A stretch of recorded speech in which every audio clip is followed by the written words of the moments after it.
In this video, I'll be showing you how to fix Samsung not detecting SIM card. It's a very simple method, so if you find this video helpful, be sure to drop a like and subscribe.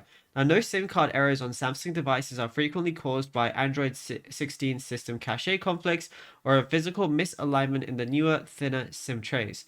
So the first thing you want to do is a forced restart.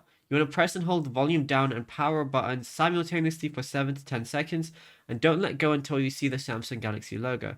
This is going to force your motherboard to rescan the SIM slot pins immediately upon boot. Now, what you can also do is go over to settings, and then once you're in settings, go ahead and find general management. Then once you find general management, go ahead and click on it. Then go ahead and find reset, which is going to be towards the bottom.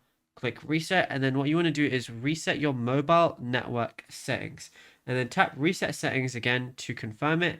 And then once you go ahead and do that, you'll need to re-enter your Wi-Fi password after this, as it refreshes all wireless communication chips. But then after that, you should be good to go. It should redetect your SIM card, and just eject it and put it in again after doing this, and then it should definitely work. Now, if you found this video helpful, drop a like and subscribe.